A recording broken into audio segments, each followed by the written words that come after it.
This is my Theraphosa stirmi, the burgundy Goliath bird eater.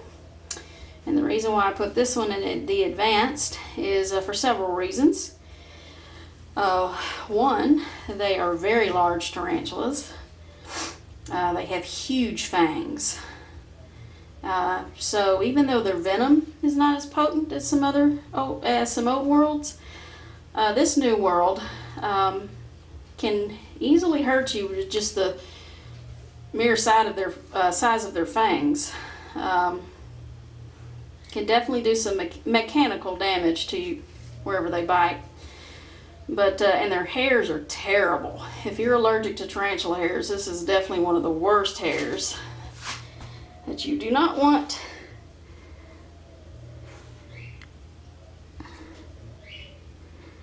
Excuse me, I'm just looking at something here. It looked a little odd. Oh, that's just the lighting. Okay. All right. They also require a lot of humidity, so you really have to be diligent with making sure that the enclosure has plenty of humidity for this tea. They're swamp-dwelling tarantulas, so they definitely prefer damper conditions, so you have to really keep up with that. So yeah, they're high humidity, big fangs, terrible hairs, they're skittish, they have voracious appetites. So yeah, advanced. So because this one is such a large tarantula, I give this one 2 to 3 superworms. So let me see if I can dig some out here, and hopefully we can get a good look at her. We got a pretty good look at her. There we go. You want to be bitten by that? And she's not even full grown, folks. No way. Not even full grown. I wouldn't even say she's halfway there. I think she's close to halfway there. But yeah, she's already large. She's a sweetheart though, but I'm not about to hold her. Not yet anyway, maybe someday, but only after I get to know this tea really well. But it would be a huge risk on my part. Not recommended.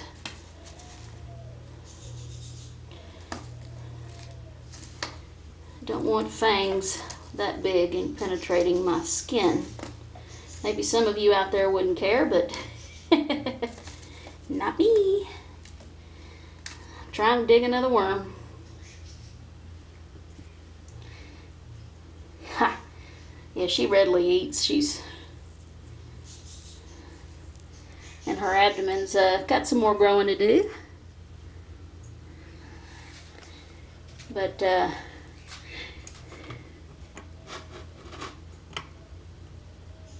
okay, just making sure she looked okay. But yeah, this would be like someone's worst nightmare who's afraid of spiders, because they're just huge.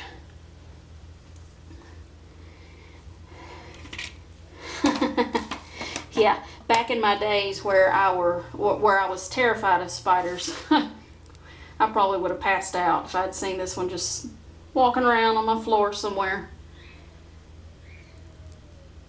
But it's amazing how now I find tarantulas cute.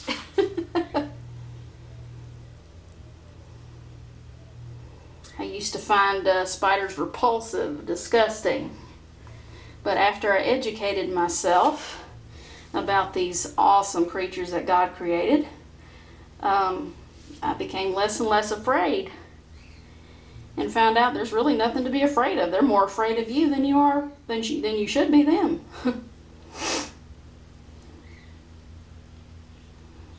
Oh yeah, the substrate's damp, by the way. It may not look like it on camera, but it is.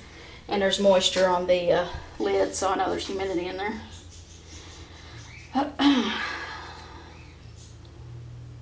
Check her out. Good, she's going to show us her bum. How about that? See the reddish hairs on the abdomen? Hence burgundy Goliath. She hasn't haired me yet, thankfully. But, you know, I try not to give her a reason to, because I don't want to itch all day. well, we'll let her eat in peace, and we'll move on to some exceptionally nasty tarantulas. Okay, next. This is the lair of my Chilobrachys guangxiensis. This is an advanced tarantula because it is very fast. This is the first of my old worlds, by the way. They are very fast. The venom is very potent. Not enough to kill you unless you're highly allergic to them, like some people are to bee stings. But the bite will hurt, definitely.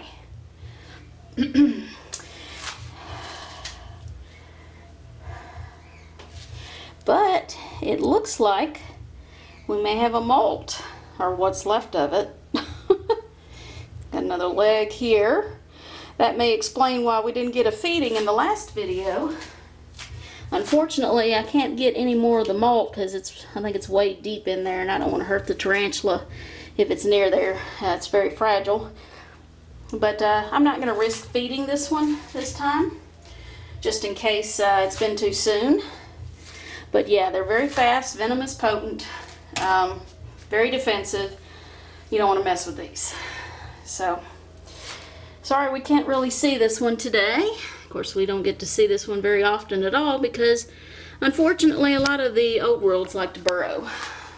But, you know, the good news is that they're easy to care for. Just give them plenty of substrate to burrow in. Make sure their water dish is filled with water, and there you go. But, yep. Alright, let's move on to hopefully some teas we could see. Here's my Haplopelma lividum, the cobalt blue. Probably one of the most well-known old world tarantulas out there. One that will readily bite. Potency of venom is high for a tarantula. They do like to burrow. They're very fast. They do require a good amount of humidity, like your Theraphosa, so pay attention to that. But yeah, they're very defensive and are not shy when it comes to biting. Now this one could be in pre-molt, but I'm going to offer it food anyway, just in case I'm wrong. It's harder to tell with old worlds when they're in pre-molt compared to new worlds. But yeah, this one refused food last time, so we'll see if that was just merely that the tea wasn't hungry, or whether the tea is in pre-molt. If it refuses food this time, I'm going to say it's in pre-molt.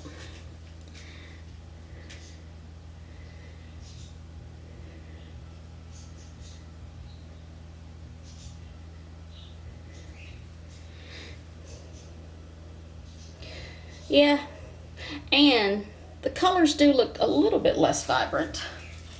So I'm going to say that this one is in pre-molt. So I'm not worried about leaving the worm in there. It's just going to burrow. It's not going to hurt the tea. This tea hasn't burrowed for me yet. But another reason why I think this tea could be in pre-molt, since it's not, this one hasn't really burrowed yet, it is just starting on one a little bit right here. So either it's just getting more comfortable with the enclosure and is willing to burrow now, or it's in pre-molt. But yep, I expect a molt from this one any day now. Alright, I have another Haplopelma lividum that molted recently, but I think it's been long enough to where we can feed it.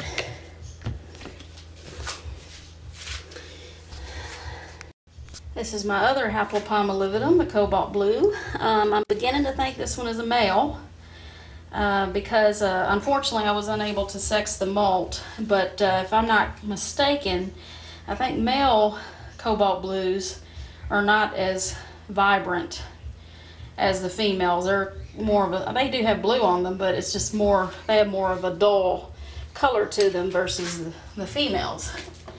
So it's unfortunate. I was hoping it was a female, but I already have a female, so not the end of the world. I'm not into breeding right now, but maybe someday I will, and maybe by the time I do decide to,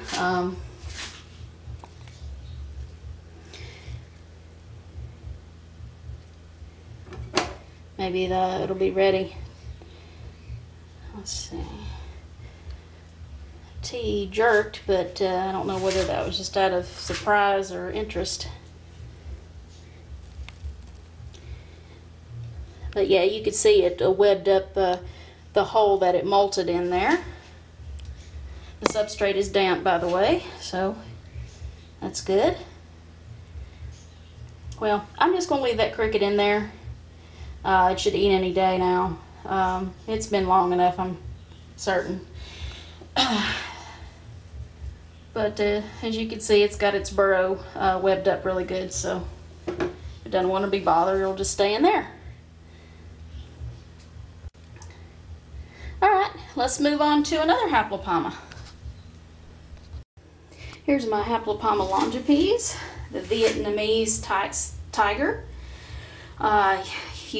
Another advanced tarantula for the same reasons the lividum is. Same care, same personality. I think today I'm going to give this one crickets. And yes, this tarantula is very mean. Will not hesitate to, it's too tiny, to throw up a threat posture.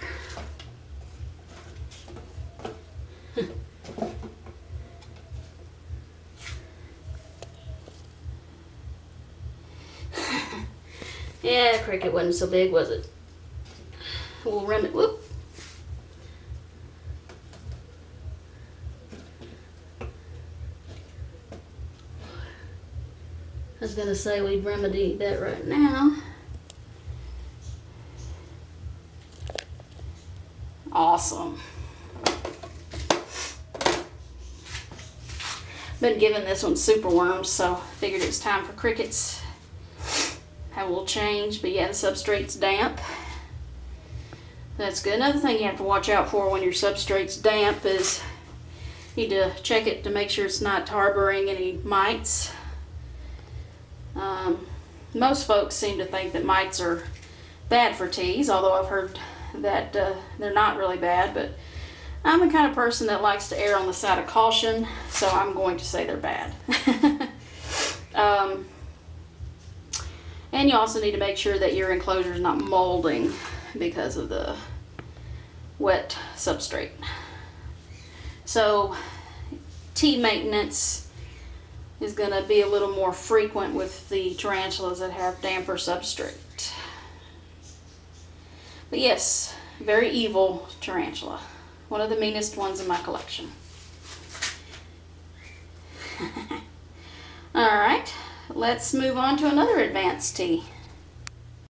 Here's my next advanced tarantula. Ceratogyrus brachycephalus is deep in her burrow, of course. Again, they're very fast, very defensive, high potency of venom, but they are easy to care for as far as maintenance goes. You just keep their water dish filled and they're good. But yeah, you don't want to be bitten by one of these. Unfortunately, she doesn't come out in the open too much, so I don't get to see her as often as I would like, but she is very impressive looking.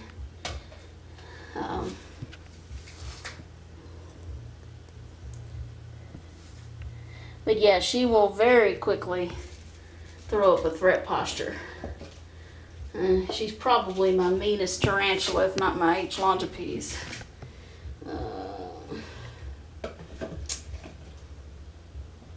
Yeah, she doesn't play.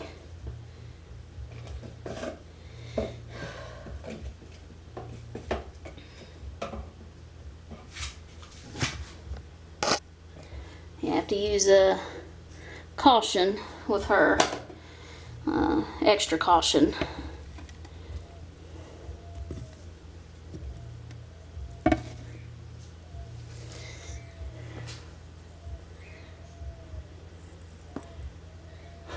I think she's throwing up a threat posture. I heard her make a biting move.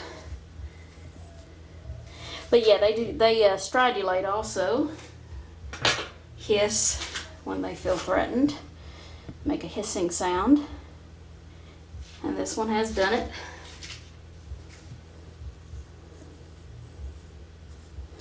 well, unfortunately we can't see this girl, and we probably won't see the next tea either, but hey, never know.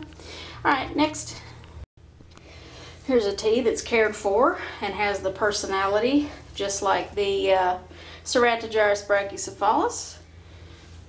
This is the Pterinochilus murinus, the orange baboon tarantula.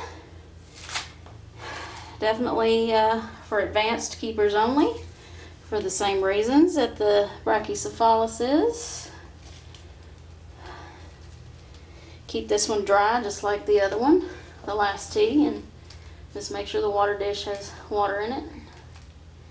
But unfortunately, we don't get to see this one too often. And it's a shame too, because this one is just stunning as all get out. Beautiful orange. Let me start here.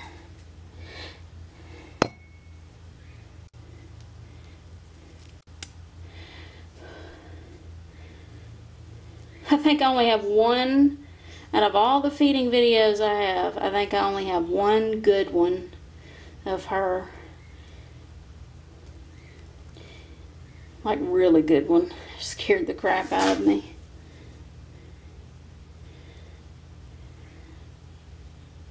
Trying to get her attention. But, yeah.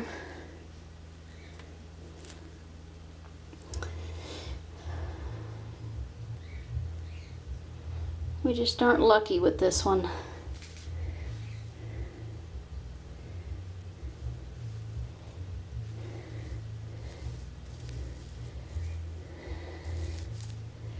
They're nicknamed as the orange body thing, OBT, as they will readily bite. And when they do, it'll hurt for days. And just as I suspected, she is refusing to eat on camera. Stubborn. It's a shame because she is just, oh, she's so gorgeous. She's huge too. And for a OBT. Oh well. Video's long enough. Alright, how many more teas do I have left? I think I have 2. Alright, stay tuned for my next one. I did see some movement. No. Alright, next. Another tea that I would definitely not want to be bitten by is the Heteroscodra maculata, the Togo starburst baboon. This one is nearly just as bad as the featherleg baboon. Almost just as bad, if not just as bad. But there's a little leg right there. Unfortunately, I don't get to see this one on camera as much as I would like. But that comes with the territory with many old world tarantulas. So I'm just going to throw a worm in there. I've gotten this one on camera a few times, more than the OBT. This is an arboreal, by the way, which is why I have it in an upright vertical enclosure. So yeah, unlike the OBT, this one's arboreal, but they are very secretive and very defensive, very fast. Potent venom. Definitely don't want to be bitten by this one. But, I was afraid. Yeah. A little bit of it right there. I guess that's all we're going to get to see of this one. Alright, I think I have 1 tea left. Let me double check. If I probably had to pick a genus that I respect the most, it would probably be a Poecilotheria. This is the Poecilotheria striata, Mysore ornamental. Even though, yeah, they are very capable of throwing threat postures.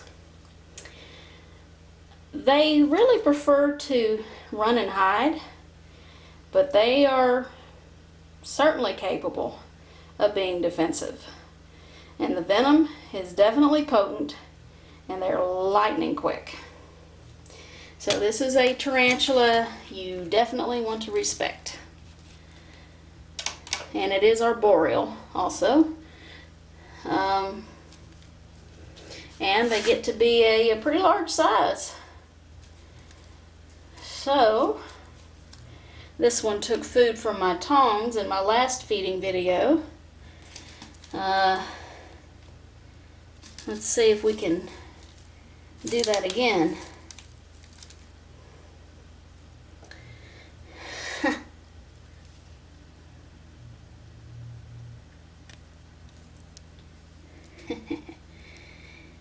There you go. Like my avic, this one's a pretty good tongue feeder. But yeah, this is definitely for advanced keepers only. Do not get a pokey unless you've had experience. They may not be as defensive as your Pterinochilus murinus and your Ceratogyrus and your Haplopelmas, but they have, and your HMAC, but they have a just as nasty of a bite and larger fangs to add to that.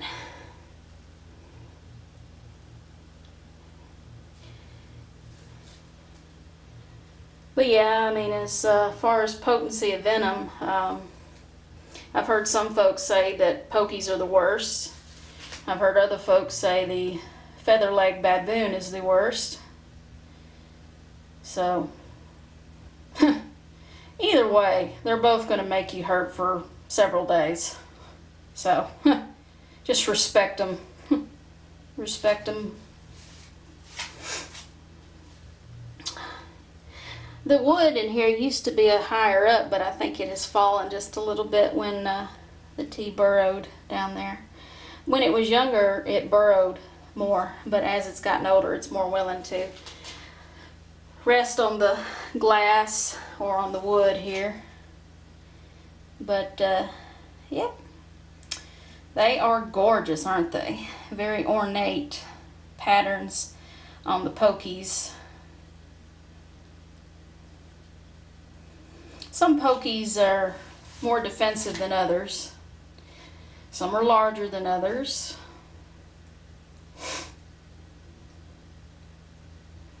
If you want a very large Poecilotheria, I recommend you get the Poecilotheria ornata or the rufulata. They're the largest.